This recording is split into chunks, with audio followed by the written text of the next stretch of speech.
You have been set apart in a season where closeness is not always comfort, and that truth is already pressing against your chest. What looks familiar can still carry a hidden cost, and you have felt that cost in the quiet moments when you sit down and your body refuses to relax. The title speaks with force because it names what your spirit has been noticing before your mind had language for it. This is not about panic, and it is not about suspicion for its own sake. It is about discernment that is being sharpened in you. Sometimes salvation arrives not as a door opening, but as a distance forming. You may not have understood why certain conversations began to feel heavy, why certain invitations felt thin, or why one voice started to sound like pressure instead of peace. Yet the unrest in you has not been meaningless. It has been a signal, and signals are often merciful before they are clear. You are being shown that proximity is not the same as safety. A person can stand near you and still pull you away from what is life-giving. And when that happens, the first mercy is not explanation but warning. So stay with this, because what feels like loss at first could be protection in disguise, and what feels like confusion could be the first clean edge of rescue. There are moments when the warning comes in a kitchen before sunrise, with a mug cooling on the counter and the phone lighting up from someone whose name you almost answered too quickly.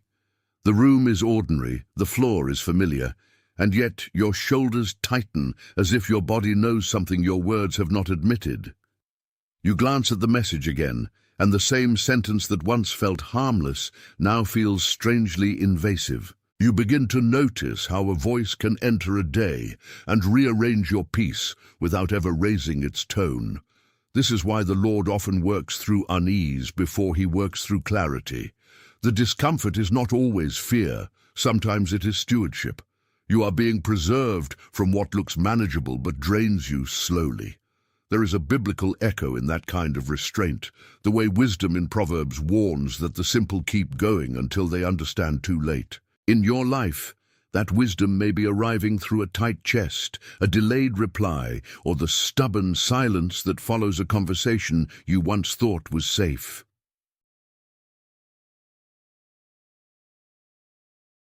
Attention, you need to prepare now. I put together an exclusive resource for those who feel set apart for something greater, but live surrounded by noise, distractions, and mental overload. This is a 30-day journey that will transform your life. A guided path to armor your mind and prepare for what's coming with daily practices of focus, boundaries, and discipline. Stop negotiating with the noise. Learn to spot distractions before they control you. And strengthen your mind. Also available in an immersive audio version. Over 10 Zuru readers have already transformed their lives through the 30-day journey. Thousands of people have already started this transformation. People like you who are tired of living in the fog. Ordinary people who decided to stop accepting mental chaos. Take advantage of this limited time offer only this month. Access your link just below in the pinned comment. Do not ignore the body's testimony when it agrees with the spirit. What is healthy does not need to seduce you into staying. What is sent by God does not need to hide its fruit. And what is being removed from you may have been the very thing that kept your peace from maturing. You have probably tried to explain it away, because explaining it away feels cleaner than admitting that something is off.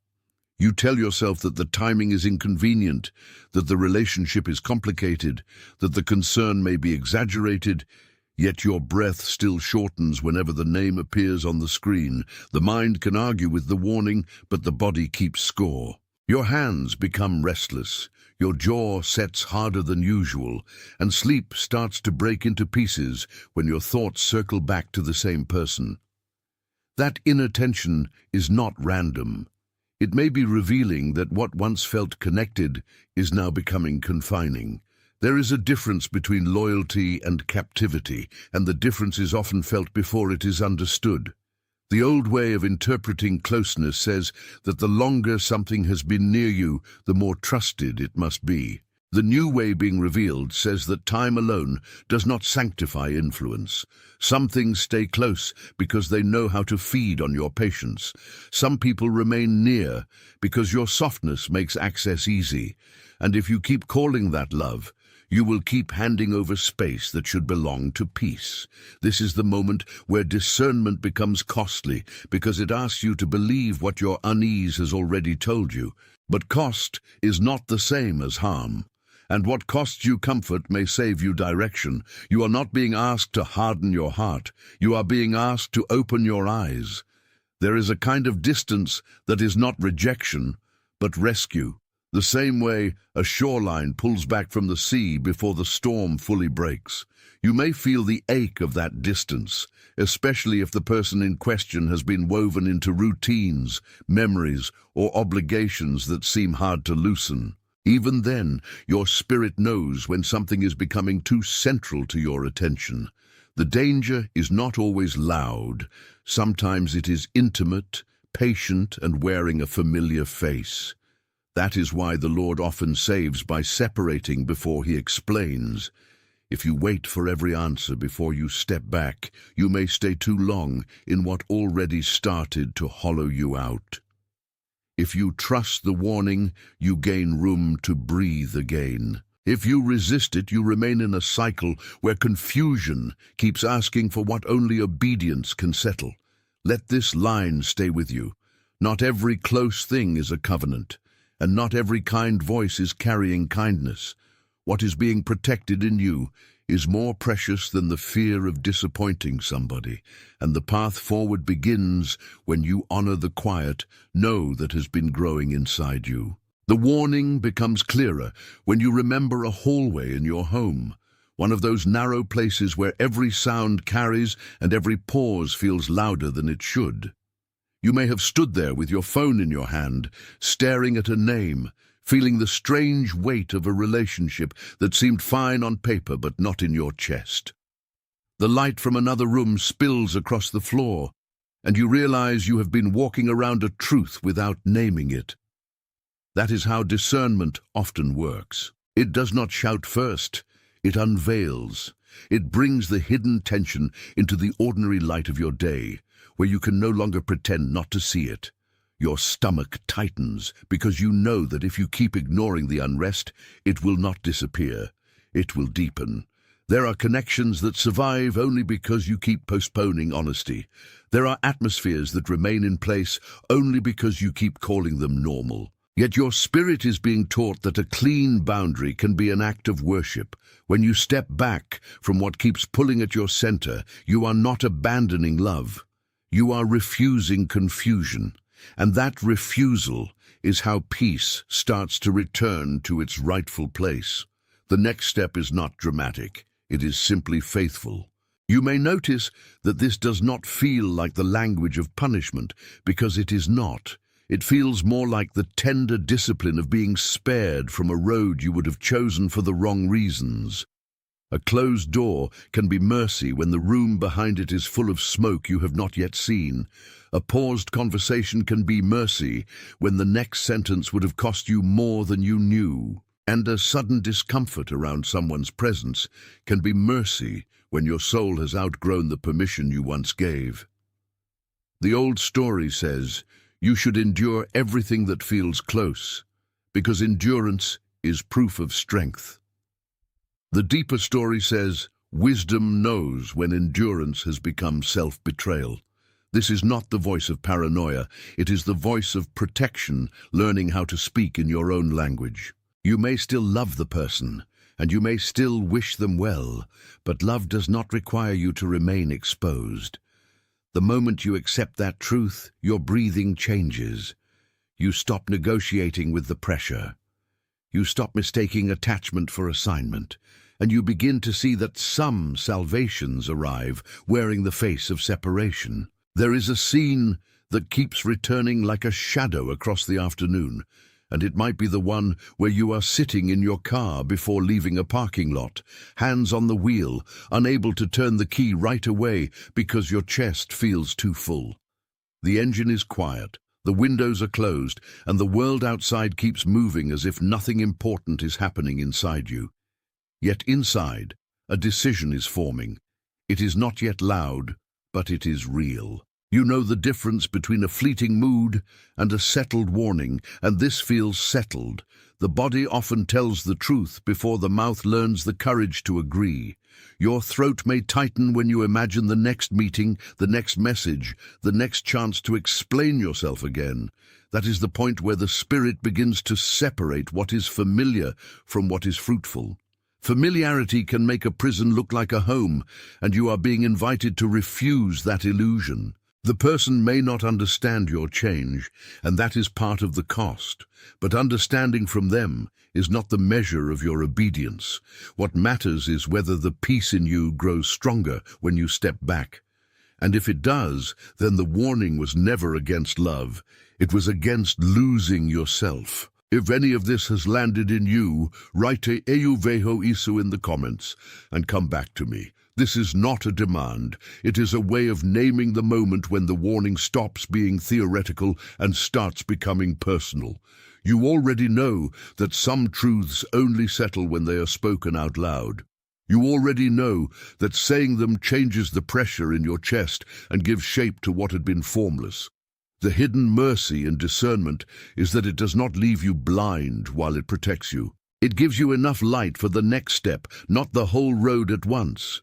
So if you recognize the strain, honor it. If you recognize the pull to stay too close to what has become heavy, honor that too. And when you write those words, return here with the same honesty you used to write them.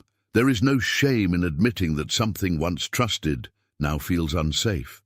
There is only wisdom in letting the truth arrive before the wound deepens. Keep going with me, because the pattern is about to become clearer, and the line between protection and restraint is growing brighter.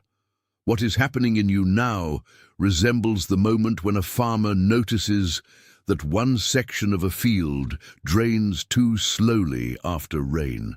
The surface looks fine for a while, but the water lingers where it should have moved on, and roots begin to suffer in silence. That is how unhealthy closeness works. It holds on, it slows everything, and it convinces you that delay is just part of the season. Yet you have already felt the difference between what nourishes and what saturates. A good bond leaves room for growth. A draining one leaves you overwatered and weary. You may not have the words for the whole pattern, but your inner life has been learning it sentence by sentence. Every time you feel relief when the interaction ends, the truth is speaking. Every time you brace yourself before it begins, the truth is speaking. This is why the Spirit's protection often looks like interruption. It interrupts the old assumption that constant access equals safety. It interrupts the habit of answering too fast. It interrupts the urge to keep proving your goodness to someone who benefits from your open door. The consequence of ignoring that interruption is not just discomfort, it is erosion. And what erodes slowly is often hardest to notice until strength has already gone out of it. You may also remember the first time the relationship stopped feeling simple. It might have been during a conversation at a family table, with plates still warm and everyone else still laughing, while you sensed something sharp beneath the politeness. The words were not cruel exactly, but they carried a pressure that stayed with you long after the dishes were cleared. Sometimes a person does not need to be openly harmful to be spiritually unhelpful. Sometimes the effect is subtler, and subtler can still be serious. You have likely been taught to trust the visible and doubt the inward warning, but the Lord often teaches you the reverse. He teaches you to notice what your peace notices. He teaches you that a calm room is not the same as a clean atmosphere. He teaches you that smiling faces can still hide manipulation, and that constant need can wear the mask of concern. That does not mean you accuse everyone. It means you stop dismissing the patterns that return with the same ache. You are not imagining the cost, and you are not being overly sensitive. You are beginning to distinguish between compassion and entanglement. And once that distinction becomes clear, your next step can be steady instead of frantic. There is a biblical echo in this too, the kind that sounds like wisdom calling from the path before danger becomes disaster. Scripture often shows that rescue does not always look dramatic at first. Sometimes it looks like a warning, a pause, a boundary, a step back before the snare closes. In your life, that may mean answering less quickly, sharing less freely, or refusing the old role that kept you easy to access. It may mean letting silence do what argument never could. That kind of restraint is not coldness, it is clarity with a heartbeat. The body may resist it at first, because the body is used to patterns, even harmful ones.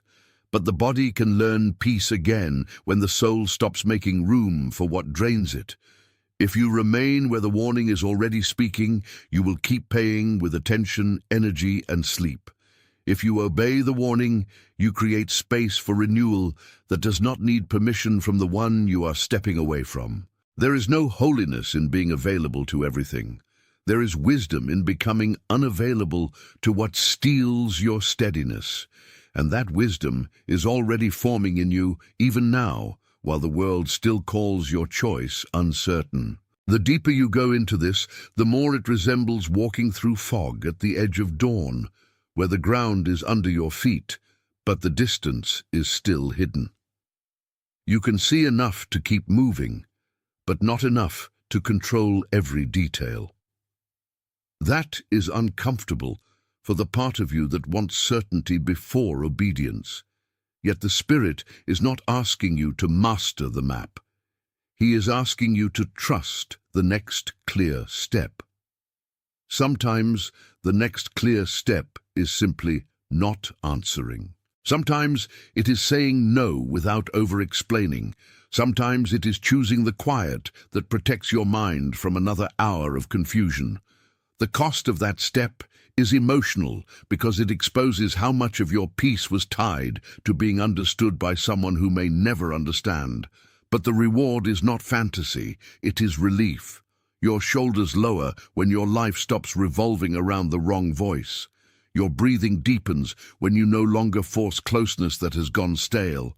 And the old fear that distance means cruelty begins to lose its power. Distance can be mercy. Distance can be correction. Distance can be the first shape that salvation takes when it enters a situation that has become too crowded with noise. You may have noticed that the warning is not only about the other person, but about the part of you that keeps trying to earn safety through patience. That part says you should be the one to absorb more, explain more, and tolerate more, because being understanding feels noble. But there is a line where understanding becomes surrendering your own discernment. The person near you may not even know how much they are taking, and that is precisely why your boundary matters. It is possible to love someone and still refuse access. It is possible to pray for someone and still step back from their influence. It is possible to forgive and still not return to the same closeness. That distinction is part of what is being restored in you. The old interpretation says that separation is failure. The new one says that separation can be stewardship. And stewardship is not a cold word. It is a sacred one. It means you have been entrusted with your peace, your attention, and your inner house. You do not hand those keys to every familiar face. You guard them. You learn when to close the door. You learn when to stop treating pressure as intimacy. And in that learning, your spirit grows stronger than the habit that once weakened it. Look at the little details of your days, because they are already carrying the message. The way you set the phone down after a certain notification. The way your stomach dips before a planned encounter. The way you feel lighter when a meeting ends sooner than expected. These are not trivial sensations. They are pieces of a larger truth assembling itself in your life. You have spent enough time dismissing them as mood, fatigue, or overthinking. Now they are becoming evidence, not evidence to condemn, but evidence to guide. The Lord often speaks through recurring weight because repeated weight is hard to fake. If every conversation with someone leaves you more confused, more tense, and more fragmented, That pattern deserves attention. If every return to that influence costs you peace, that cost deserves honesty. And if stepping back makes room for prayer to become simpler, then you are already seeing the difference between entanglement and freedom. The alarm is not there to shame you. It is there to save you from making peace with what should never have been normalized. The first mercy was the discomfort. The next mercy is your response. You may be standing closer to the exit than you think. Not a dramatic exit, not a public scene, just the quiet return of authority to your own life. The power here is not in making someone else the villain. The power is in refusing to let their presence define your atmosphere. That is where protection becomes practical. It becomes the decision to pause before you reply, to pray before you agree, to listen to the peace that arrives after the pressure leaves. It becomes noticing how your body feels when the conversation is over, instead of only how it feels when it begins. There is a freedom in that kind of attention, because it refuses to romanticize what has already grown costly. You do not need to decorate the wound to honor it. You do not need to keep calling a drain a blessing. The more honestly you name the strain, the more room you make for healing to come in a clean way. And if you delay the naming, you prolong the confusion. Confusion is expensive. It spends your strength on what should have been surrendered sooner. So let the warning do its work. Let it separate what belongs in your life from what only looked like belonging. There is a quiet moment, often in the shower or at the sink, when you finally stop rehearsing the conversation in your head and simply feel the truth settle. Water runs, steam gathers, and your thoughts become less defensive. In that small, private place, you realize the strain is not imaginary. You realize the unease has been consistent. You realize the peace you keep chasing after each encounter is telling you something important. That realization does not make you weak. It makes you available to wisdom. And wisdom rarely arrives with applause. It arrives with simplicity. It says you do not need to keep proving that your discomfort is valid. It says you can trust the pattern. It says you can step away before the situation has to break louder. The enemy of your peace often does not appear as obvious harm at first. It appears as an ongoing invitation to ignore yourself. But your life is too precious to be built on constant self-dismissal. So receive the mercy of clarity. Receive the dignity of a boundary. Receive the invitation to stop confusing access with affection. The next season of your life may depend on the boundary you honor now. The metaphor has been building like a road sign in the dark, and now you can see it more clearly because the journey is no longer about vague unease, but about the shape of the path itself. You are being led away from a place where your heart kept shrinking to fit what was never meant to hold it. The sound of that truth may be painful, yet pain is not always a warning to flee. Sometimes it is the sound of a constricted life beginning to open. Your chest knows the difference between opening and exposing, and it keeps teaching you through the body. As this image settles, write "Esto pronto" in the comments and come back to me. That phrase matters because readiness here is not bravado. It is willingness to let protection change your choices. The road ahead does not ask for drama. It asks for alertness. It asks for the courage to believe that what feels like loss may actually be rescue wearing a harder face. If you accept that, then the old pressure loses its authority. If you reject it, the same pattern keeps asking for more of you than it should.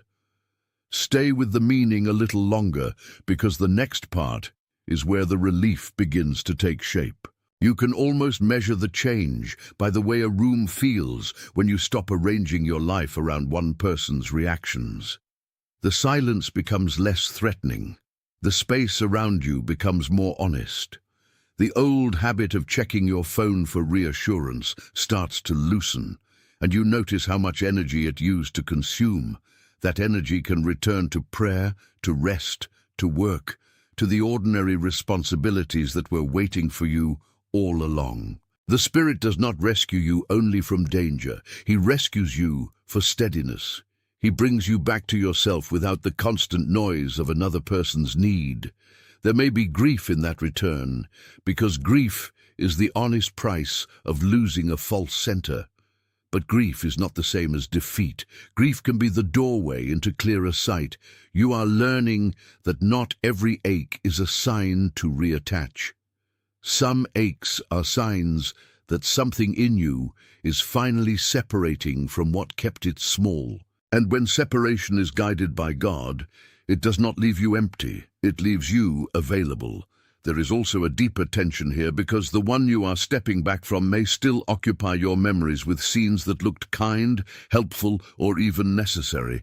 That history makes the present harder, and the hardest part is that your mind keeps wanting one more explanation to reconcile the difference. Yet reconciliation is not always possible where patterns remain unchanged. You are not required to keep calling a pattern good just because it once felt familiar. You are allowed to let your understanding grow faster than your nostalgia.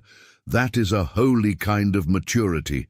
It looks at the old story and says, yes, that happened, and yes, it mattered, but it does not get to rule me now. The body often knows this before the mind can say it. The body loosens when it stops bracing for the next emotional cost. The shoulders come down, the breath comes back, the jaw unclenches. Those small physical mercies matter because they reveal the soul no longer wants to live on alert. And once your inner life stops defending a harmful closeness, your outer life can begin to reorganize around peace. This is where a different kind of courage begins to rise, one that is quieter than confrontation and stronger than denial. You do not need to chase every explanation or defend every boundary to people who benefited from your confusion.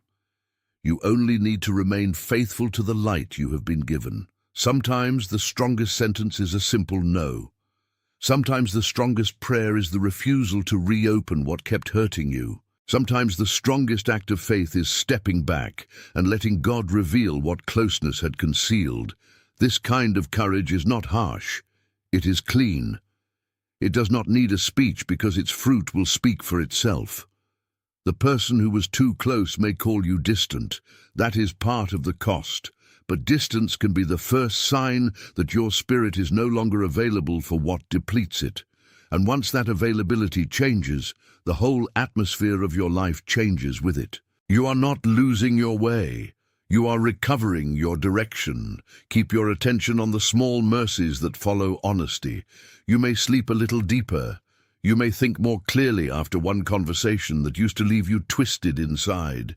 You may hear your own thoughts without the echo of someone else's pressure. These are not dramatic signs, but they are reliable ones. The Lord often restores through ordinary relief before he restores through visible change. And ordinary relief matters because it tells you the soul has stopped living under constant strain. If you keep ignoring the warning, you return to the same emotional debt again and again. If you honor it, you start living from a cleaner place. That cleaner place is not perfect, but it is honest. It is not fully mapped, but it is safer. It is the place where your discernment and your peace start agreeing with each other. And when they agree, you can move without the old confusion dragging behind you. The next step is not to become suspicious of everyone. The next step is to become loyal to the peace that has been trying to reach you. There is a reason this kind of rescue often feels delayed. God is not only removing something from you, he is also strengthening the part of you that used to collapse under pressure. If the separation came too early, you might have attributed the change to circumstance alone. By the time it comes now, you can recognize the mercy inside it. You can see how the repeated unrest was training you to notice what you once tolerated. You can see how the loss of ease was teaching you to stop worshipping comfort. Those lessons are costly, but they are not cruel. They are preparing you for a life where your boundaries are clearer and your heart is less easily manipulated. A person who knows how to say no without guilt is harder to drain. A person who can step back without panic is harder to entangle. A person who recognizes the difference between care and control is harder to mislead. That is what is being grown in you. And growth often feels like resistance before it feels like freedom. So keep listening for the places where peace returns when pressure leaves. Keep noticing the moments where your body exhales once a conversation ends. Keep honor. Attention, you need to prepare now. I put together an exclusive resource for those who feel set apart for something greater, but live surrounded by noise, distractions, and mental overload. This is a 30-day journey that will transform your life. A guided path to armor your mind and prepare for what's coming with daily practices of focus, boundaries, and discipline. Stop negotiating with the noise. Learn to spot distractions before they control you. And strengthen your mind. Also available in an immersive audio version. Over 10 Zuru readers have already transformed their lives through the 30-day journey. Thousands of people have already started this transformation. People like you who are tired of living in the fog. Ordinary people who decided to stop accepting mental chaos. Take advantage of this limited time offer only this month. Access your link just below in the pinned comment.